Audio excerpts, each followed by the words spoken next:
Primeiro é o seguinte, a cultura, ela está se criando, você queira ou não. A pergunta, gente, é o seguinte, você quer que ela se crie independente da sua ação? Ou você vai colocar uma ação intencional nela? Para que você tenha algum controle disso? Para que você tenha alguma gestão sobre isso? Para que você consiga colocar alguma energia em relação a isso? Então, essa é uma questão de escolha. Você pode fazer de conta de que não está acontecendo. E o tumor vai crescendo, tá certo? Ou você pode colocar uma intencionalidade. Isso muda completamente o jogo.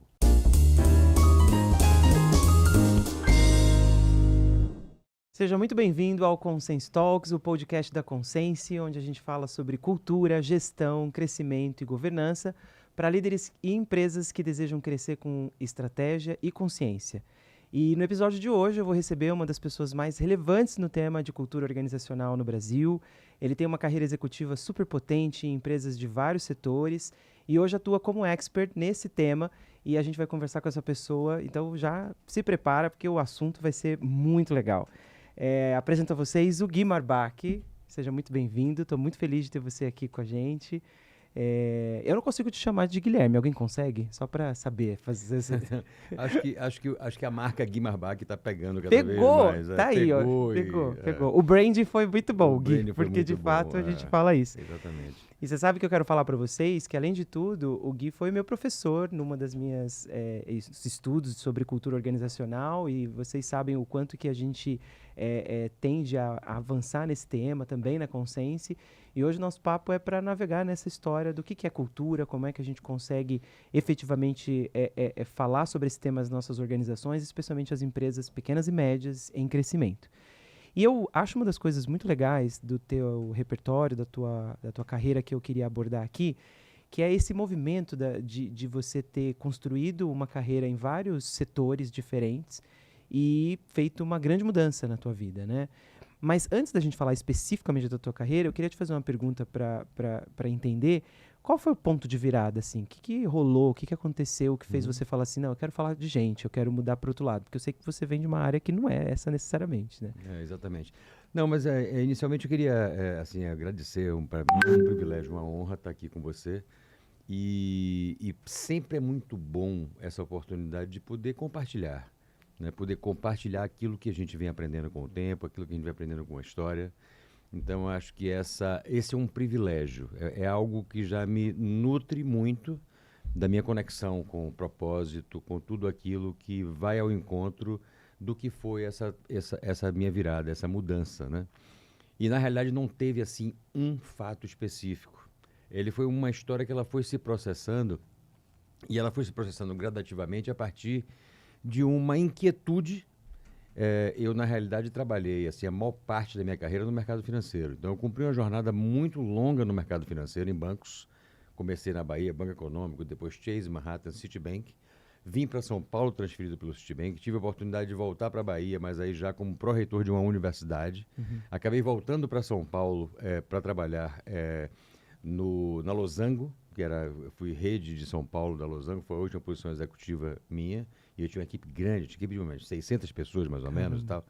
Então, sempre conectado ao mercado financeiro, mas eu gradativamente, e sempre, para mim, o que mais me agradava, e eu, desde o começo, Anderson, da minha carreira, eu rapidamente virei líder. Então, eu comecei numa posição de um colaborador individual e muito rapidamente virei líder. E rapidamente eu comecei a ir trabalhando na área comercial. Então, rapidamente eu fui, assim, me conectando com aquilo que para mim me dava mais prazer, que era trabalhar com as pessoas. Então, o que eu mais gostava da minha atividade no banco não era o processo central do trabalho de banco. Eu fui descobrindo isso gradativamente. O que eu gostava mesmo era lidar com pessoas, era lidar com os clientes, era lidar com a minha equipe de colaboradores. Então, esse negócio é o negócio que para mim mais agradava, né? E aí, o que aconteceu? Eu fui crescendo, fui me desenvolvendo, fui chegando na parte mais evoluída, digamos assim, mais alta da escala da hierarquia, e fui descobrindo que aquilo não era o que mais me satisfazia, não era o que mais me deixava... E o primeiro momento importante foi quando eu tive essa oportunidade de voltar para Salvador para trabalhar na área da educação. Então, o chamado que veio para a área da educação, de caramba, tem uma oportunidade agora de contribuir de uma outra forma. E acabou que isso não funcionou muito bem, nós não nos readaptamos à Bahia. Também eu vivenciei, naquele momento, um estágio dentro de eu estava na área da educação, mas não como um educador. Eu estava como um diretor da organização. Então, eu estava no campo executivo também, que era aquele espaço que não era o espaço que mais me agradava. Eu voltei. E essa inquietude acabou que eu resolvi sair, romper com tudo. E eu não sei se eu já comentei isso com você, e eu saí para trabalhar em projetos do terceiro setor. Então, quando eu saí do mercado financeiro, eu saí na missão seguinte, pô, agora eu tenho a oportunidade de contribuir com as pessoas, agora eu vou salvar o planeta. Já foi uma virada, de Já certa foi forma. uma grande virada. Então, você tem uma ideia, o projeto era um projeto que eu trabalhava numa comunidade de pescadores, uma comunidade quilombola no Médio São Francisco. Então, com o trabalho de empoderamento dessa comunidade para um projeto de pesca sustentável que foi bem interessante. Legal. Então, você veja a mudança de sair de uma posição executiva, mas para me envolver e contribuir com o desenvolvimento humano. Então, esse foi o primeiro lugar, a primeira passagem, né? E aí tem algo curioso, porque esse projeto, e tinha um outro projeto também, que era em Salvador, né, de proteção do meio ambiente marinho, de Recife de Coral, eram 2 projetos que eu passei a coordenar nessa mudança, esse terceiro setor, de puta, agora eu vou contribuir com as pessoas, etc. Mas aí o que aconteceu? A fonte financiadora desses projetos secou, por questões diversas, cada uma pela sua própria história, e um amigo me chamou e disse, cara, volta aqui para São Paulo e vamos fazer um trabalho de consultoria para desenvolvimento humano, consultoria para desenvolvimento de liderança.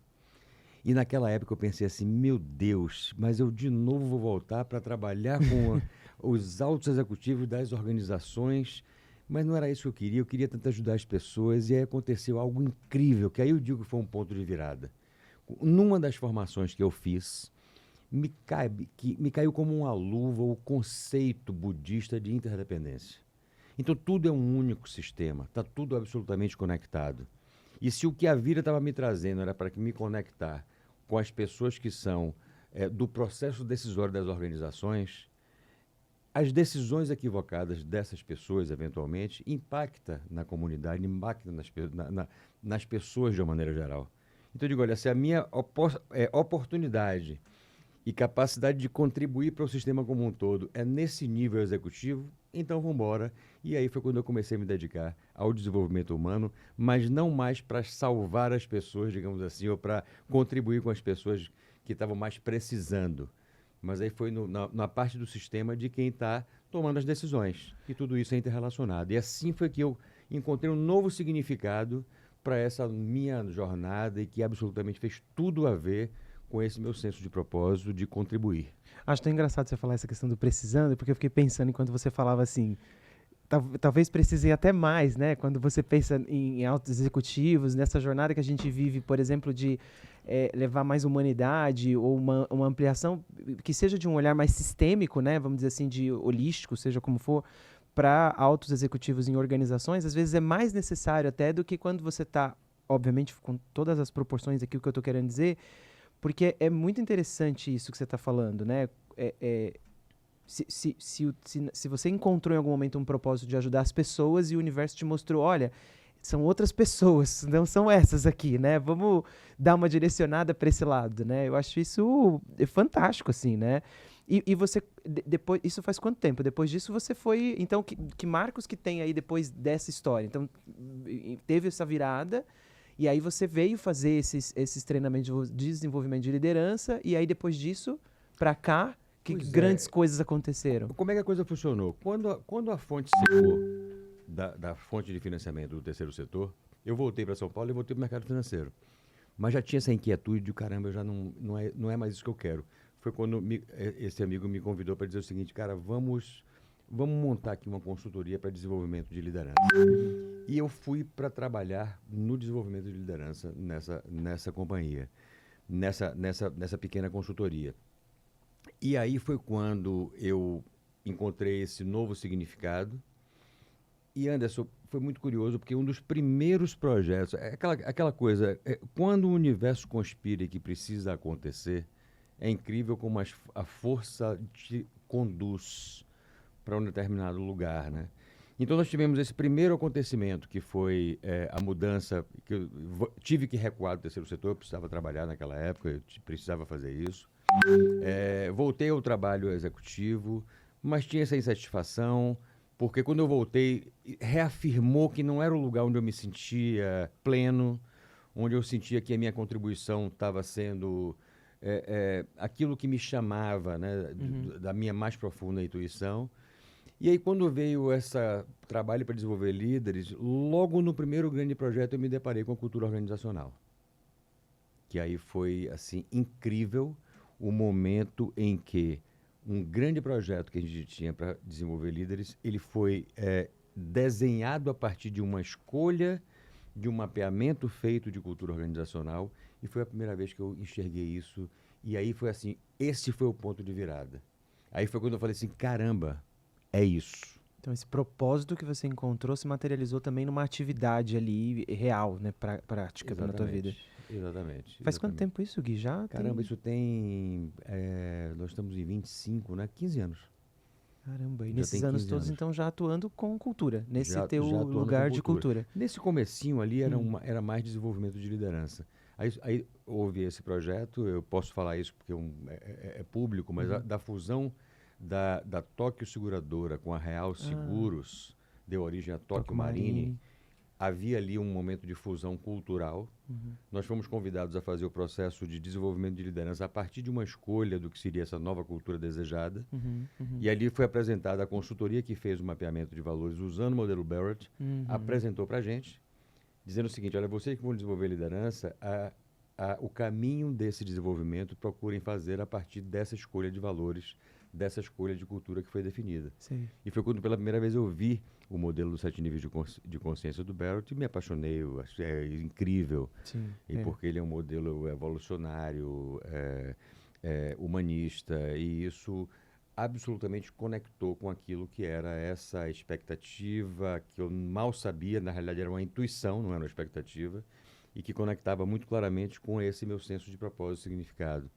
De contribuir, na realidade, com as pessoas, contribuindo com a evolução das pessoas, né?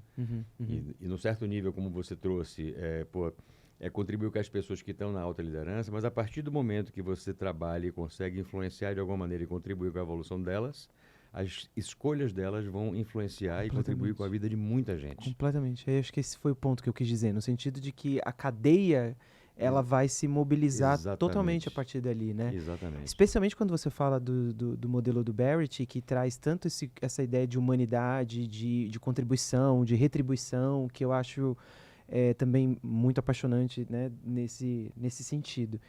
E então vamos caminhar aqui pensando agora nesse teu olhar de cultura para a gente poder discutir. Meu primeiro ponto para você, sim, o que é cultura, né? Que eu acho que é uma pergunta batida, mas é uma boa pergunta, né? Especialmente para empresas que estão crescendo. Esse é um tema que é sempre muito desafiador, muitas vezes, de entrar nas conversas, e eu acho muito interessante ouvir de uma pessoa que vem, obviamente, nessa tua trajetória, que não é só purista no sentido de humanidades, mas tem também um pragmatismo aí do teu trabalho, da tua entrega. Então, o que é, na tua visão, cultura? Como é que a gente define, como é que você define cultura no teu dia a dia hoje? Vamos lá. Tem um jeito muito simples, que eu gosto muito, muito repetido, até meio batido, clichê, que é cultura é o jeito que a gente faz as coisas acontecer. O nosso jeito de lidar com as coisas, a forma que a gente reage. Então, essa é uma maneira bem simplista. Olha, esse é o nosso jeitão. Então, essa é a nossa cultura. A gente consegue perceber a cultura observando comportamentos. Então, o que revela o que é a cultura é o conjunto de comportamentos observáveis. E comportamentos que vão ao encontro das escolhas, das decisões, aquilo que se faz, né? E de onde é que vem isso, né? Esses comportamentos, eles são encorajados, eles são permitidos por uma simplificação que eu faço, que é o sistema geral de consequências. Então, existe um conjunto de elementos nas organizações, na sua cultura, né?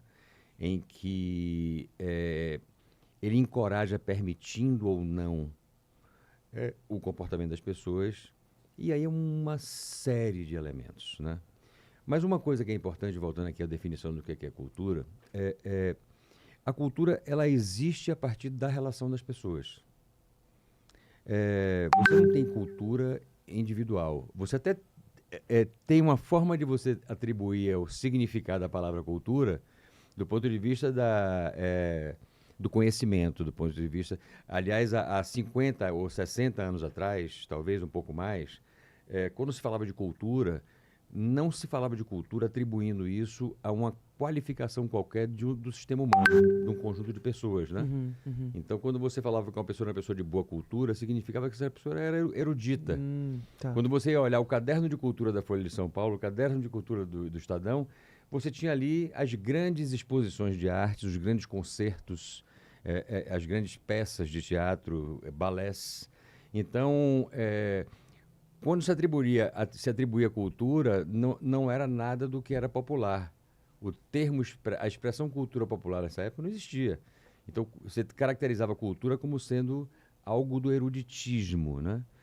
Aos poucos foi se ganhando significado para a expressão cultura para caracterizar o funcionamento do sistema humano, que precisa de pelo menos duas pessoas, né? A gente pode facilmente caracterizar a cultura de uma família com a cultura de uma outra família. A cultura dessa família, aliás, o sistema de consequências, ele acontece a partir daquilo que se valoriza, a partir daquilo que se acredita.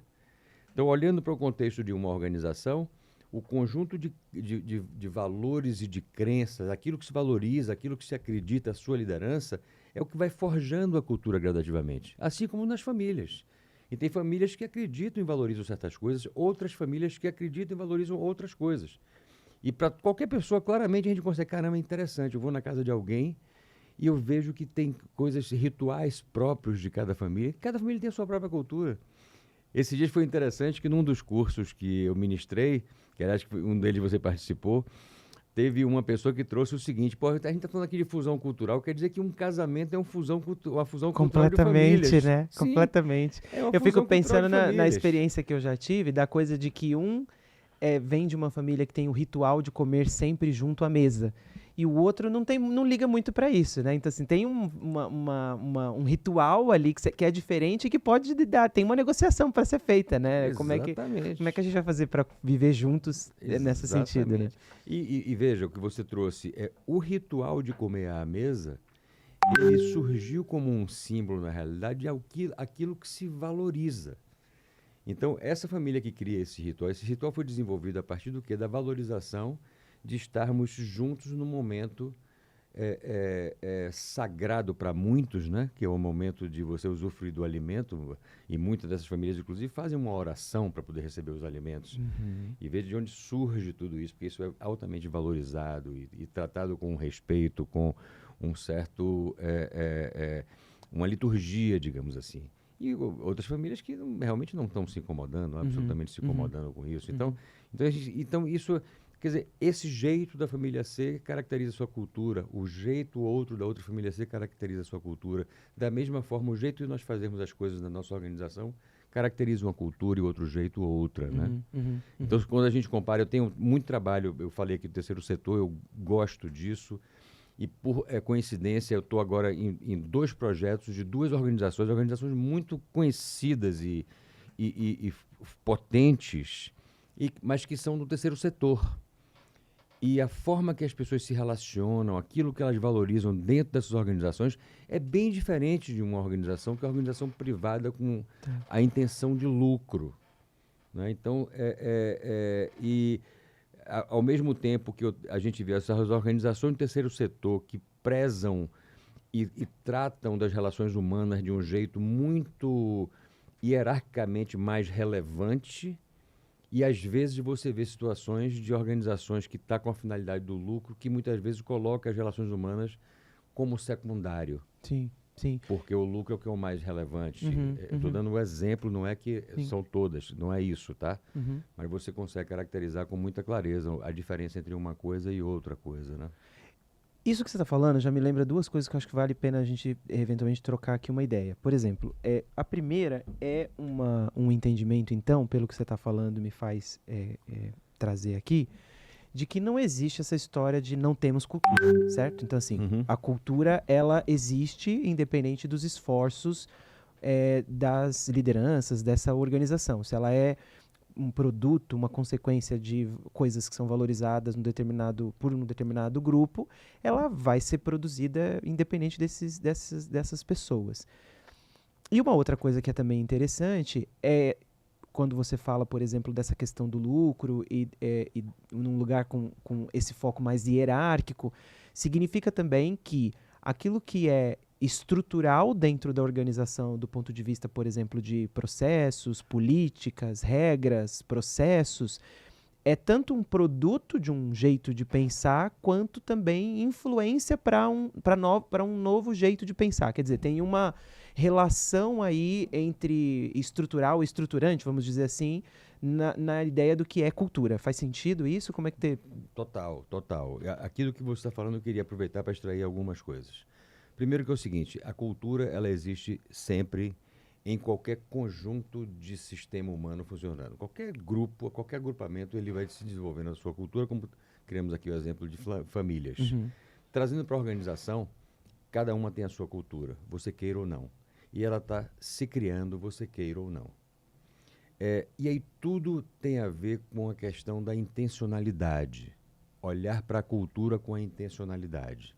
Então, quando eu falei o seguinte, olha, eu consigo descrever a cultura de organização a partir dos comportamentos observáveis, que eles são encorajados e permitidos pelos seus sistemas, símbolos, processos e estruturas, e tudo isso ele vai sendo desenvolvido na história a partir de valores e crenças da liderança do passado e da liderança do presente, intencionalmente ou não.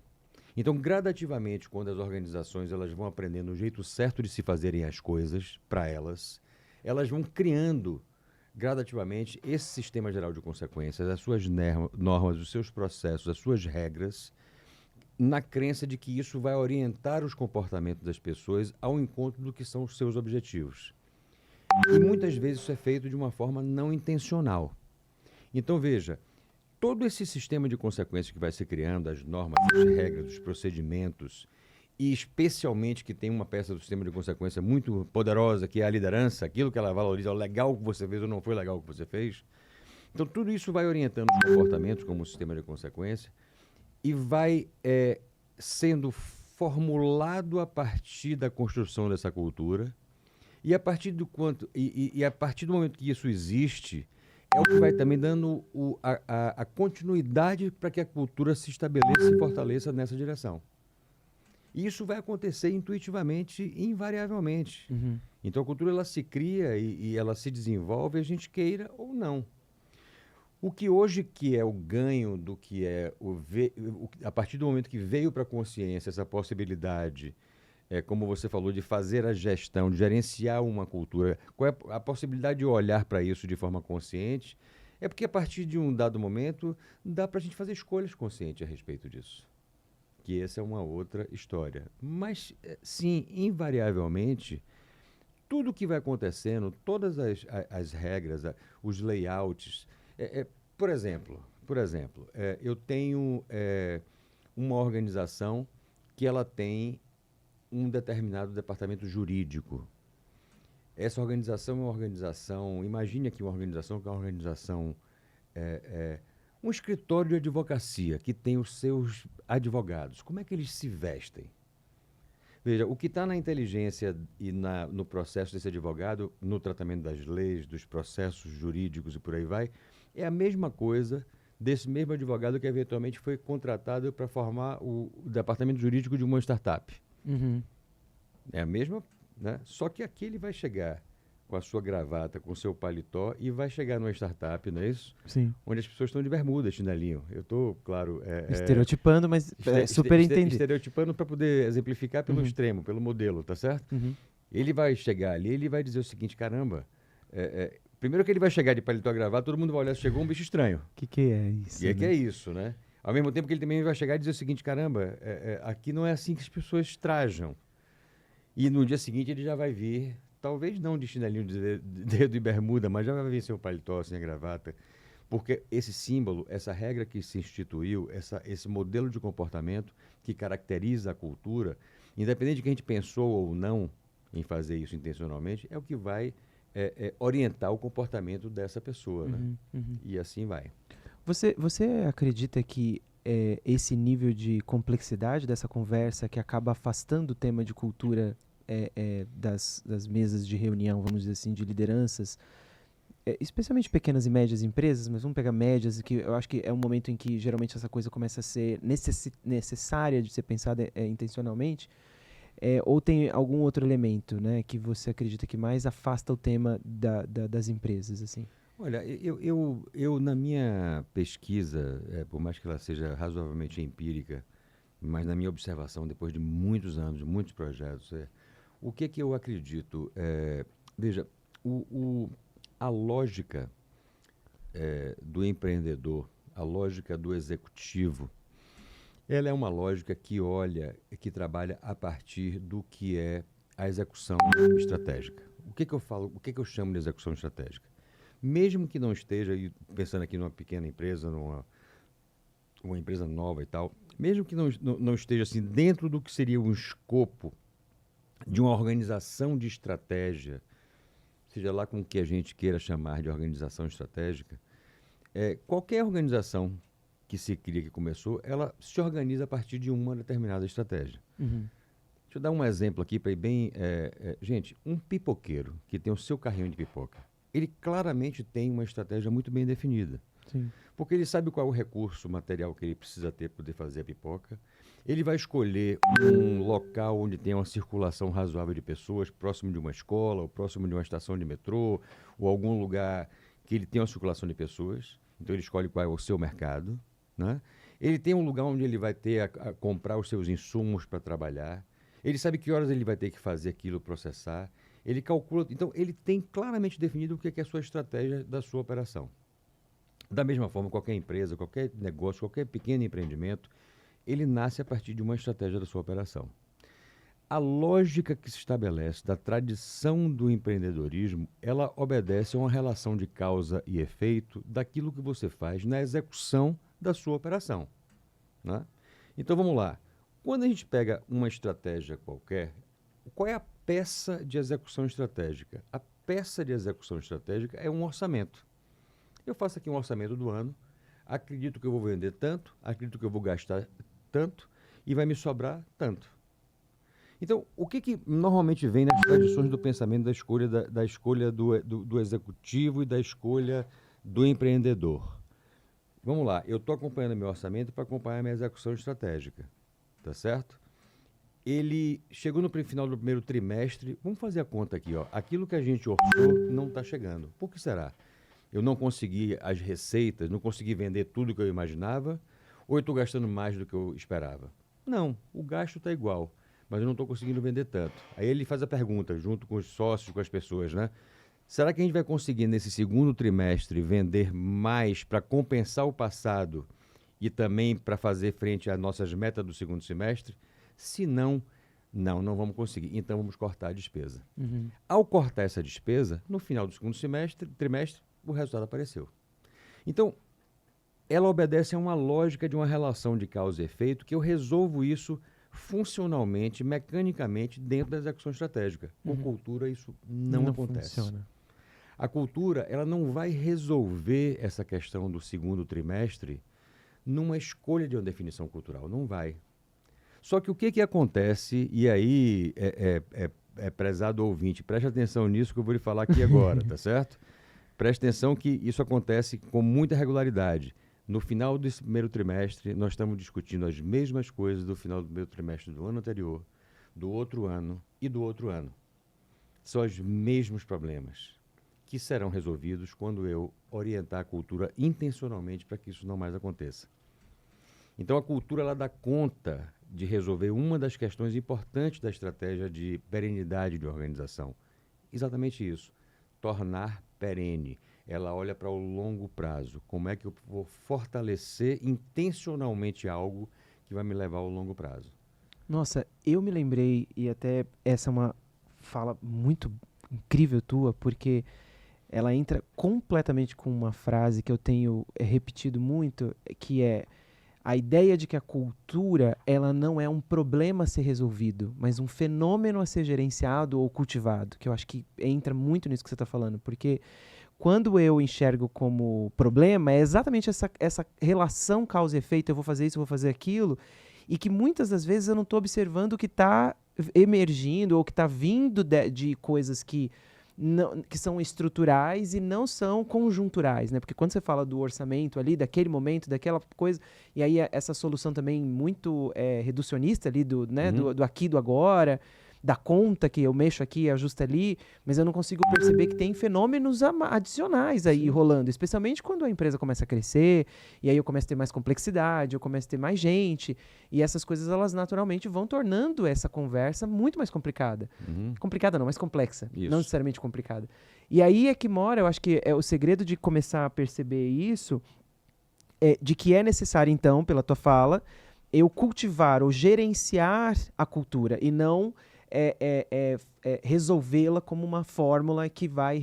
porque é muito comum no meu dia a dia também com os clientes de resistir até essa compreensão de que assim, tem um negócio aqui que está sabotando a minha execução, mas eu não consigo resolver com as mesmas ferramentas que eu resolvo outras coisas do negócio. Como que se gerencia a cultura na tua perspectiva e com o teu olhar? Olha, a gente tem... Eu queria aproveitar o que você trouxe aqui justamente até para trazer para um conceito que a gente desenvolveu no tempo, que qual é o estágio de cultura que nós estamos. Então, isso é legal. Então, vamos lá. É tudo muito relacionado com a intencionalidade. É de você olhar para algo que é possível de ser gerenciado. Você pode olhar para isso com intencionalidade, né? Então, o que é que a gente acredita que estabelece como uma regra geral? O grande objetivo é estreitar o nível de alinhamento que existe entre a estratégia, a liderança e a cultura. Então, é um pressuposto que é o seguinte: a cultura está se criando, a gente queira ou não. É um pressuposto que a cultura, como ela existe, ela pode ajudar no desenvolvimento e execução estratégica ou ela pode atrapalhar. Aspectos da cultura ajuda, aspectos da cultura atrapalha.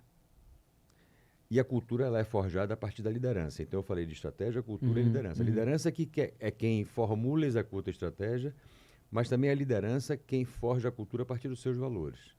Então tem um pedaço muito importante do processo que é trazer para a intencionalidade, para que eu entenda o que é que eu preciso construir e fortalecer de cultura para que isso me ajude na entrega dos meus resultados. Então, eu tive uma situação assim bem típica, e aí usando já uma ferramenta, um modelo de como fazer, você pergunta isso, mas existem várias maneiras, várias ferramentas de como fazer tal. Mas eu identifiquei claramente o seguinte: olha, as pessoas tinham, caramba, nós estamos com um sério problema de perda de clientes, estamos tendo um problema em que a gente precisa investir mais na nossa capacidade de se relacionar melhor com os nossos clientes, precisamos valorizar mais a relação com os nossos clientes, isso não está indo bem. Quando a gente estudou e aprofundou o processo todo, a gente veio entender que o problema não era a relação com os clientes. Veja que para se relacionar com o cliente, você está valorizando um conjunto de coisas, tá certo? O problema era o produto que não estava bom. Tinha defeitos, tinha problema de entrega. Então, o que precisava se valorizar para melhorar aquela cultura não era a questão de colocar o cliente no centro, mas era a questão de trabalhar a eficiência, o processo, a qualidade, a execução. É um outro nível de energia que se coloca no processo. Então, aí eu preciso criar elementos que valorizem, não é a conexão com os clientes, mas criar elementos que valorizem o trabalho mais preciso, o trabalho mais eficiente, o trabalho com mais qualidade. Sim. E aí eu intencionalmente trouxe para esse lugar da cultura. Então, vamos lá. Um estágio que a gente entende da cultura é o que a gente chama de cultura acidental.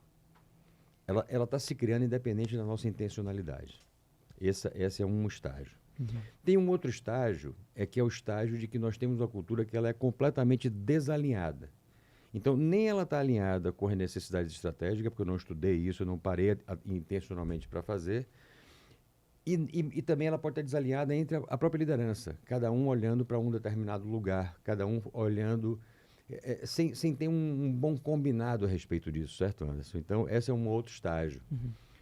O outro estágio é o seguinte: não, estudamos, definimos o que a gente precisa de cultura, claramente é esse tipo de valores que a gente precisa apropriar para a nossa cultura, E isso claramente vai nos levar a esse lugar, mas está somente no nível da liderança e na parede, não está na prática. É o que a gente chama de cultura teórica. Que aí você precisa de fazer todo um processo, como é que você cria elementos, como é que você cria símbolos, como é que você cria processos que orientem o comportamento das pessoas para fazer frente a essa cultura. E depois de um tempo, essa cultura ela vai se tornar desatualizada, porque eu vou precisar também continuar evoluindo ao olhar como é que estão os movimentos do mercado, as outras variáveis estratégicas, as outras necessidades. Então, não é, vamos agora fazer nossa cultura. Não, exatamente como você falou, é um processo evolutivo, é um processo de gestão.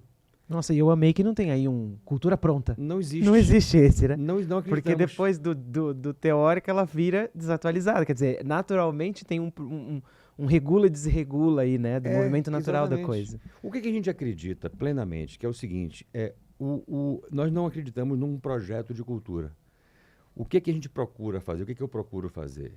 É instrumentalizar as organizações para que elas passem a fazer a gestão da sua cultura em bases regulares. Porque da mesma forma que a gente senta para poder falar de estratégia, e a gente senta com uma regularidade muito grande, porque, mais uma vez, isso está no conjunto das tradições de como se executam as coisas. Faz parte das nossas tradições. Eu faço muitas palestras, faço muitas palestras para públicos enormes, eu pergunto assim, quem já fez aqui um MBA de marketing, de finanças, de MBA de administração? As pessoas levantam a mão e perguntam, quem já fez um MBA de cultura? Ninguém. E difícil achar, inclusive, não é mesmo? Porque nem se fala disso. Não se fala disso. Então, nós não fomos preparados para olhar para a cultura. E como não tem essa relação clara de causa e efeito, que é uma questão que dificulta, que torna-se um obstáculo de colocar, isso é uma questão. A outra questão é o seguinte, não sei como fazer. Então, como eu não sei como fazer, é melhor fazer de conta que isso não existe. Que está resolvido, né? Se eu não for no médico, eu não estou doente. Eu não estou doente, exatamente. Então, deixa ali, porque eu vou cuidar aqui da execução, eu sei vender, eu sei comprar, etc. e tal. E muitas vezes contribuindo com alguns defeitos que vão criando toxicidade no sistema, que vai criando desgaste no sistema, né? Uma das variáveis que a gente calcula, você sabe disso no método, é a entropia cultural, que é o quanto os esforços que a gente faz que não trazem resultado, é o recurso jogado fora por desarmonias, por desalinhamentos, por falta de clareza, entende? Quer dizer, então, acho que muito importante realmente, e para quem está ouvindo a gente, é pensar que tem uma maneira da gente conversar de cultura colocando esse tema num lugar completamente associado ao resultado potencial produzido por uma organização. Porque eu, particularmente, tenho, na minha experiência, um pouco de... Eu não gosto muito da linha de raciocínio que a gente vê também de conversa sobre cultura, que é estritamente humana, num sentido muito romântico, às vezes, dessa conversa. Quer dizer, se a gente passa muito tempo, e acho que essa é uma frase do próprio Barrett, né, dizendo, construindo a estratégia do sucesso, mas não discute a cultura que suporta a estratégia do sucesso, e muito menos os aspectos estruturais que estão associados a essa cultura. E isso, de modo fundamental, em algum momento vai afetar profundamente a capacidade da organização de continuar existindo, de se manter relevante, de ser perene, como você falou, né?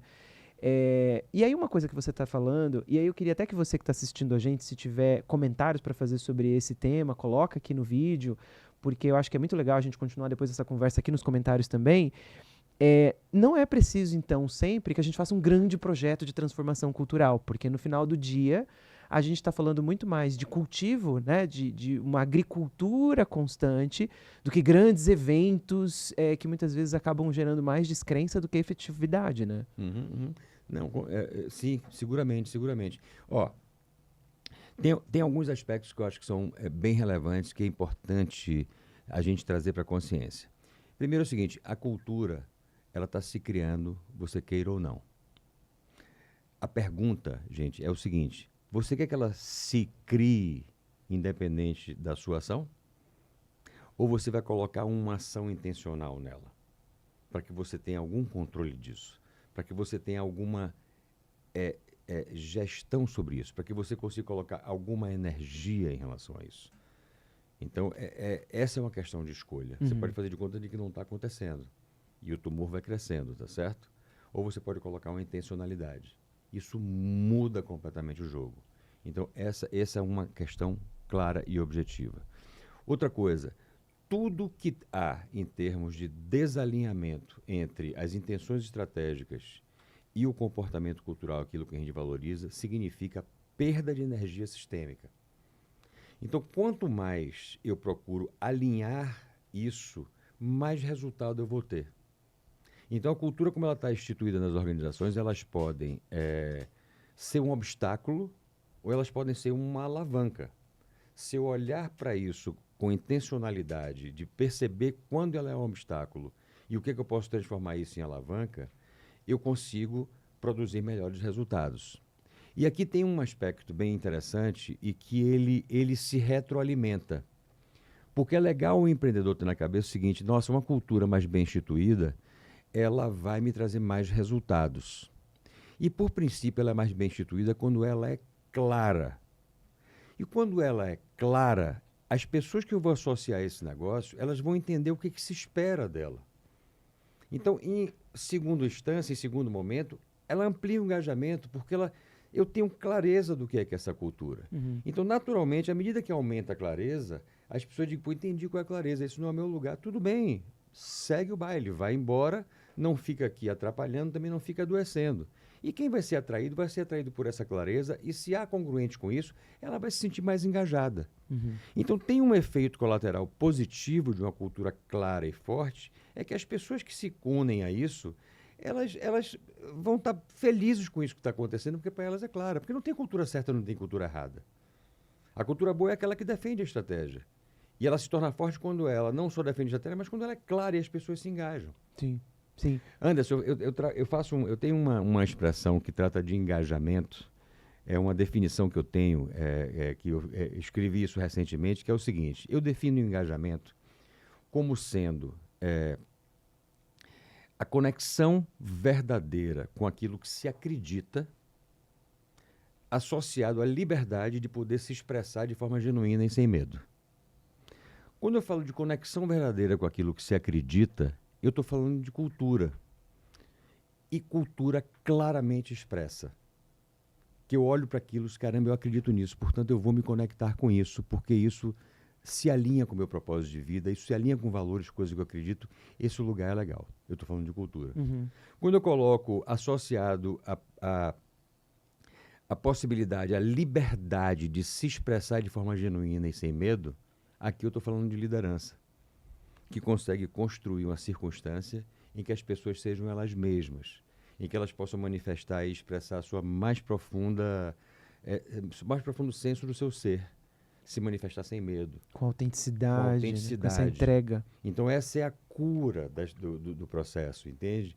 E a cura do processo que tem tudo a ver com segurança psicológica, tudo a ver com inclusão e diversidade, tudo a ver com tudo aquilo que hoje são os males do que a gente percebe no mundo das doenças que a gente tem produzido enquanto corporações. Exatamente, né? Das problemas de saúde mental e tal. É o quê? Isso é a responsabilidade da liderança, criar uma circunstância que as pessoas possam ser elas mesmas e com espontaneidade. E com um ganho extraordinário, que é o seguinte: quando você consegue estabelecer uma estrutura, aí pensando nos 3 níveis do Barrett, né? Onde você não tem o medo de sobrevivência, o medo básico de não ter o suficiente, o medo de não ser aceito, não ser querido, não ser bem-quisto, ou o medo de não ser tratado como incompetente. Quando você consegue um ambiente isento desses medos, você consegue ter a liberdade de se expressar de forma genuína. E essa expressão genuína significa você trazer a sua mais profunda intuição. É aquele bem sagrado, é o diamante precioso que somente cada indivíduo tem. E que, ao ter uma circunstância assim, ela coloca isso a serviço da companhia, a serviço da empresa. E é onde você consegue potencializar e criar o estado da arte, da criatividade e da inovação. E que você reúne um conjunto dos talentos individuais, daquilo que é esse diamante precioso, entende?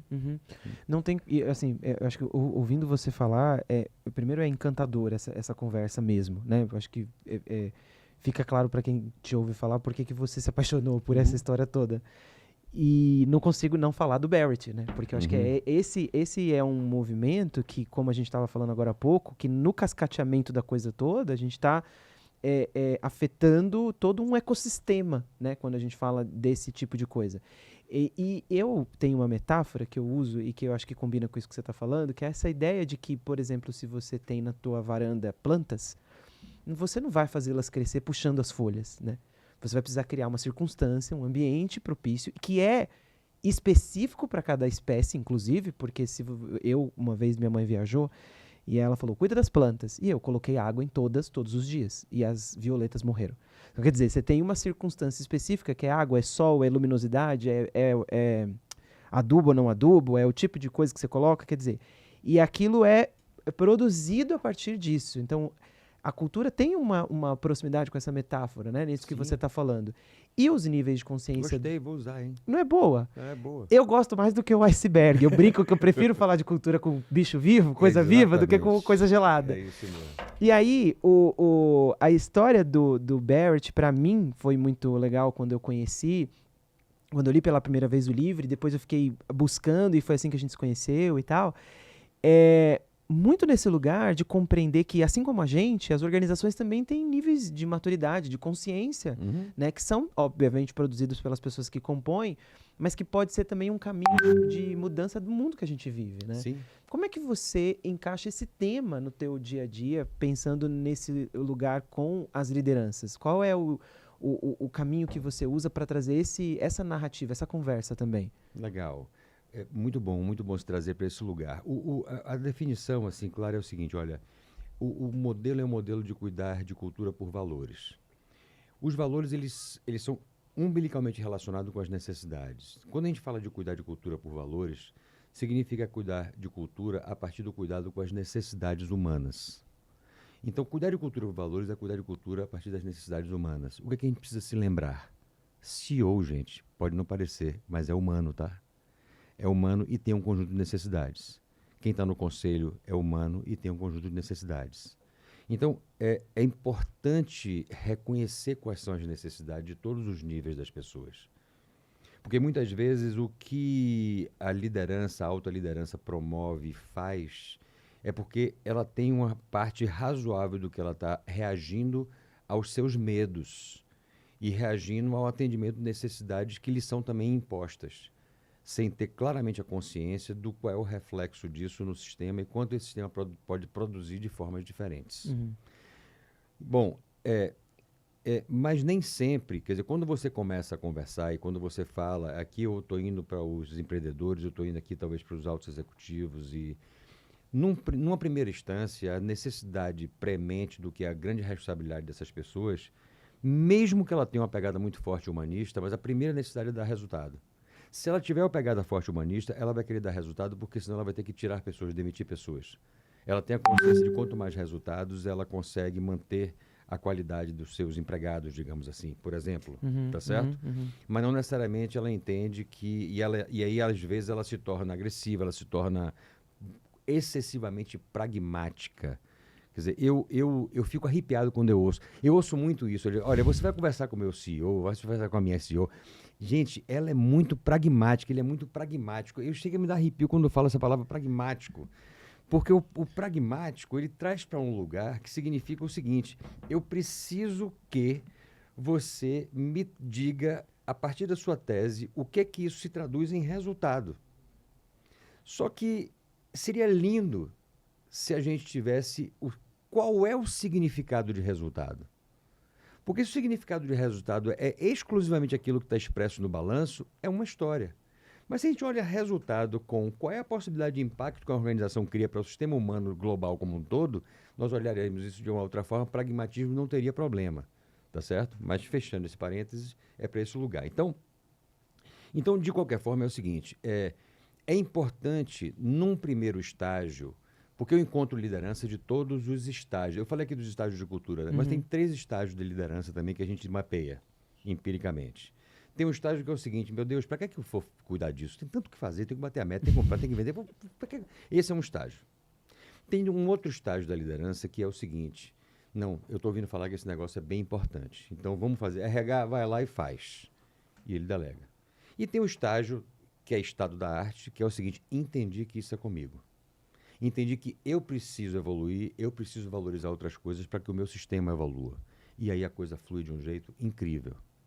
Então, é importante a gente, também dentro da nossa pegada filosófica, reconhecer que esse nosso cliente, esse nosso empreendedor, esse nosso líder tem uma necessidade de resultado. E o primeiro nível de conversa é a cultura pode lhe ajudar a entregar resultado. Mas quando essa pessoa descobre que ela vai ter mais resultado a partir da evolução do seu sistema humano e dela mesma, aí fica lindo. Essa é a hora que eu me encontro com o meu propósito de caramba. Essas pessoas entenderam que quanto mais eu conseguir cuidar das pessoas, mais as pessoas conseguem cuidar dos nossos negócios, né? E eu tive, Anderson, esses dias isso está muito aceso, eu me lembrei agora. Eu não tinha nem pensado nisso, mas eu me lembrei agora. Uma das empresas que a gente fez um trabalho bem bacana lá foi a Norsul. A Norsul é uma empresa de navegação lá do Rio de Janeiro. E que há um certo tempo atrás, quando você olhava lá atrás, quando a gente começou a fazer a primeira pesquisa que a gente fez, no salto de valores aparecia ali um chamado para um monte de necessidades que eram necessidades relacionadas a transparência, cuidado com as pessoas, desenvolvimento da liderança, reconhecimento dos colaboradores, um monte de coisa que estava associado, tipo, em síntese, dizendo o seguinte: gente, por favor, me ajudem, cuidem de nós. Isso tem 2 anos e meio, 3 anos atrás aproximadamente, e há 60 dias, 90 dias, isso até foi um objeto foi um case que foi apresentado agora no último CBTD, tá? E aí eles trazem o resultado, e foi incrível como evoluiu a cultura da organização e os resultados e tudo mais. E o que aparece agora como salto de valores, todos, é eficiência, evolução da marca, excelência, inovação, aprendizagem contínua. Veja, de um chamado que o tema inteiro era pessoas alguns anos atrás, agora essas mesmas pessoas dizem assim: olha, o chamado agora é para negócios. E o que é que no final de contas significa isso? Cuida das pessoas, que as pessoas cuidam do negócio. Sim. Se você cuida das pessoas, elas cuidam. Então, a beleza holística disso, e que aos poucos as organizações estão aprendendo, é que cuidar de cultura não é cuidar das pessoas para todo mundo ficar feliz. É porque o resultado da organização é o resultado do melhor funcionamento do sistema humano. Então, quando a gente consegue descobrir isso se torna a espiral positiva, né? Sim. A gente cuida das pessoas, ela ciclo cuida dos negócios. virtuoso O ciclo ali, né? virtuoso, exatamente. É nisso que eu acredito, essa é a tese. E isso é o que eu tenho testemunhado no meu trabalho durante muito tempo. Né? Porque você cura o sistema produz mais resultado. Não, e é impressionante como ele é possível de você ter algum olhar pragmático para aquilo que aparentemente parece caótico e subjetivo. Sim, né? Porque exatamente. na tua fala, quer dizer, quando a gente fala dos níveis do Bert, você está falando, olha, não adianta você querer conversar sobre propósito de vida com um indivíduo que ainda está em estágios de necessidade de solucionar problemas de sobrevivência. Esse assunto, obviamente, não vai encontrar terreno fértil. Mas, obviamente, que se você soluciona as necessidades de sobrevivência, aí você pode conversar com ele sobre outra coisa. Então, eu olho para as pessoas, para as necessidades delas e vou percebendo como eu posso, a partir disso, avançando nessa conversa com essas pessoas também, né? Então, é muito interessante porque me parece que, de novo, a gente volta para a história do cultivo e da gestão e não de solucionar um problema para a cultura. Eu queria, para a gente tentar fazer aqui, então, até aqui, algo para a gente ter concreto para a pessoa que está ouvindo a gente, de ter aqui alguma indução de alguns insights, né? Vamos imaginar assim. Tô tendo um insight inicial aqui contigo, que sair de um lugar de solucionar a cultura, como você soluciona a estratégia, e ir para um lugar mais de sensibilidade, de gestão no longo do tempo, para a perenidade da organização. Tem uma coisa que eu achei sensacional que você trouxe também, que tem a ver com essa história de que é fundamental que a pessoa tenha intencionalidade no que vai fazer. Então, sair desse lugar de sou apenas efeito da coisa toda, mas eu agora tenho alguma intenção para isso. Que passo esse cara pode dar, esse líder que está ouvindo a gente, além disso, concreto, assim, pensando ou uma rotina que você sugeriria para ele ter esses dois comportamentos mais sendo ali repetidos? O que você sugeriria?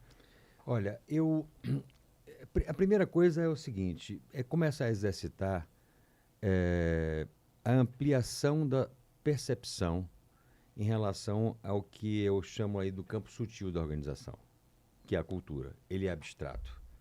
Você falou da metáfora do iceberg ou da planta. Eu tenho usado muito a metáfora de uma plantinha mesmo, que a gente vê as folhas, vê tudo ali, mas tudo acontece, uma parte bem relevante acontece daquilo que está no subsolo. Exatamente, a A gente raiz, usa, né? está no subsolo.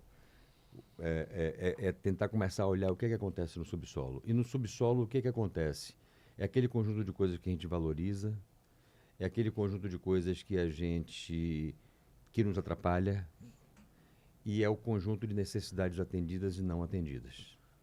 Então, olhar para a cultura, e aqui, para além de qualquer método, uma coisa que eu aprendi, que eu estou escrevendo isso com mais clareza no meu livro, que eu pretendo publicar até o final do Olha, ano, então já temos aí um spoiler. e temos spoiler, é que, independente do método, tem 3 dimensões que precisam ser observadas. A primeira delas é o quanto nós nos alinhamos, o quanto existe de alinhamento de pensamento e alinhamento daquilo que a gente valoriza ou não. O alinhamento dos nossos valores, alinhamento das nossas crenças, para além do que é o operacional e pragmático, tá? Como nós nos alinhamos. Então, começar a observar isso é uma coisa. A outra dimensão é o seguinte, o que aqui, e aí no alinhamento é o seguinte, o que é que nós falaríamos bem de nós? Para simplificar o raciocínio, o que é que nós falaríamos para fora com orgulho de que, nossa, nós funcionamos desse jeito e todos nós fazemos coisas semelhantes em relação a esse tipo de comportamento. Então, nos alinhamos nisso. O outro seria o seguinte, o que é que eu não divulgaria? O que é que eu não contaria? O que é que acontece aqui que eu ouço reclamações? Quais são as queixas? E começa a prestar atenção nisso, gradativamente a gente vai começando agrupando Respostas para essas perguntas. Dá para fazer isso empiricamente, gente, sem nenhuma grande Nossa, ciência. é muito legal esse exercício, Gui. Quais são os incômodos que eu percebo? O que é que acontece que desgasta? O que é que me desgasta e desgasta o meu? O que é que a gente fala, né? Essa é uma outra dimensão. Então tem a dimensão dos alinhamentos que nós temos, tem a dimensão das entropias, vamos chamar assim, já usando essa palavra, mas é o desgaste, a trava. Sabe aquela coisa assim, calor sem movimento? Cara, eu fiz um monte de coisa hoje. Mas por quê? Porque eu tratei da burocracia, porque foi competição que houve entre as pessoas, foi fofoca. Aí você começa a mapear um pouco isso para entender o que é que acontece. E por último, o que é que as pessoas estão pedindo. O que é que normalmente elas pedem, muitas vezes sem falar ou não, mas o que é que elas estão demandando? Independente se eu concordo ou não concordo, o que elas estão pedindo? O que elas estão pedindo? Porque o que é que você acredita que elas gostariam que fosse? O que é que seria... E aí dá para se fazer questionários em relação a essas 3 dimensões. E começar a entender nossos aspectos positivos, aquilo que não funciona bem e aquilo que as pessoas estão sentindo que elas... No balance do que eu entrego versus o que eu recebo, esse é o déficit, esse é o gap. Começar a olhar para isso e gradativamente melhorando as condições disso, você está tratando da sua cultura. Sem usar grandes métodos, sem nada. Mas é dar atenção para esses aspectos. Perfeito. Que não é perguntar quanto vendemos, quanto pagamos, qual foi o custo, quantas horas trabalhamos, não é isso. É você olhar para esses aspectos sutis. Sim. E com um grau de abstração. E aí tem métodos para fazer, né? Sim. Mas ao começar a olhar para isso, leia, se aproxima.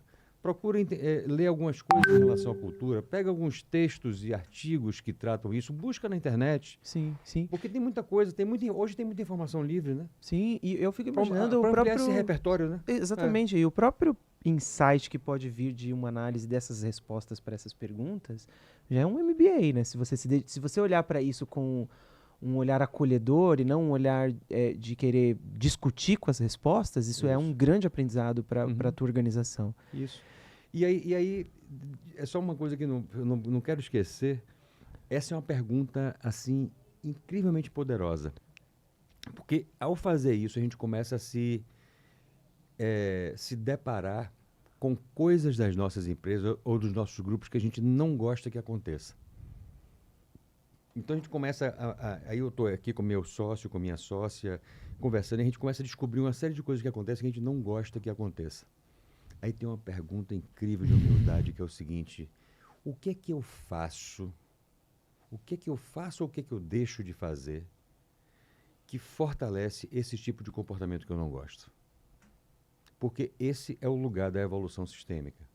Porque muitas vezes acontece coisa que a gente não gosta, mas a raiz disso daí são coisas que a gente valoriza sem perceber qual é o efeito colateral que está criando. E é essencial essa história do faço ou não faço, porque às vezes eu acho que eu não estou fazendo nada, mas é exatamente essa não ação que está A não ação produzindo. que está produzindo alguma coisa. A falta de clareza, a falta de objetividade, Uhum. a falta de assertividade do que se espera em relação às pessoas. Conversas assertivas, feedbacks claros, conversas de valor. Né? Gui, você sabe Então, que a gente falaria disso aqui, eu acho que até o lançamento do livro, né? Até o final eu do acho ano. que sim. Eu adoraria. Eu queria, para a gente caminhar para o encerramento, eu queria que você falasse um pouco o que você está fazendo por aí, para as pessoas saberem como que te acionam, onde elas podem te achar, o que você está Tá fazendo legal. agora. Bom, nessa minha jornada, né? Em 2016 eu entrei para Crescimento, fundei a unidade de cultura organizacional da Crescimento. E desde antes eu vinha trabalhando no modelo Barrett. Eu como sou muito profundo nisso, eu sou um global partner da Barrett Value Center, então eu certifico pessoas nessa metodologia, continuo fazendo isso, ainda em parceria com a Crescimento, que é a organização que eu deixei de ser sócio-diretor no final do ano passado, 31 de dezembro, mas continuo com a parceria, com vários projetos que a gente executa junto, que fazemos juntos.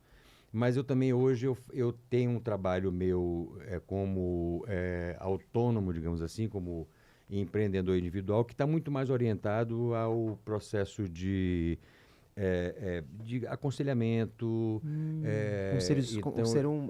A cadeira da cultura, por exemplo, num A cadeira da conselho. cultura de um conselho. Eu estou muito próximo hoje do IBGC, então eu trabalho como instrutor de certificação de conselheiro no IBGC, me aproximo disso, porque isso me interessa. Trabalho compro papéis de advisor para grupos executivos, CEOs e pessoas e empreendedores que precisam de alguém que tenha essa experiência para poder ajudar a formular esse pensamento, ajudar a pensar em como conduzir a gestão da cultura nas suas organizações. Então, eu tenho feito bastante isso. Depois de 15 anos, amigo, mais de 100 projetos de cultura, eu já... todo tipo de cabeçada eu já dei, né?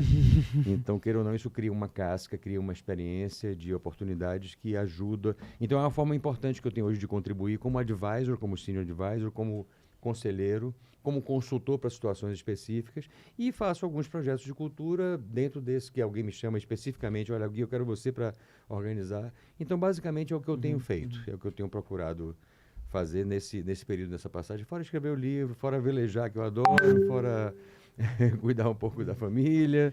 Não, aí eu Enfim. quero já deixar combinado com você que quando esse livro sair, a gente vai gravar outro programa específico pra gente falar disso, divulgar aqui. Eu acho que vai ser muito legal, eu quero muito ler. Vamos lá. Já fiquei ansioso aqui, de verdade. Eu gosto muito de ouvir você falar e da maneira como você articula esse tema, conectando tantas dimensões do mundo do trabalho, que eu acho que traz um respiro, assim, né? Um oxigênio diferente. Então, eu fico muito feliz de você ter vindo aqui. E para brincar com o Barrett, para a gente fechar, queria te fazer uma última pergunta, que é, se você fosse uma empresa e a gente estivesse aplicando o CVA, quais seriam os valores da cultura desejada dessa Gui Marbach S.A.? Muito boa. Eu acho que os valores da cultura desejada seriam o valor de contribuição para colaboração mesmo, né? De preocupação com as futuras gerações.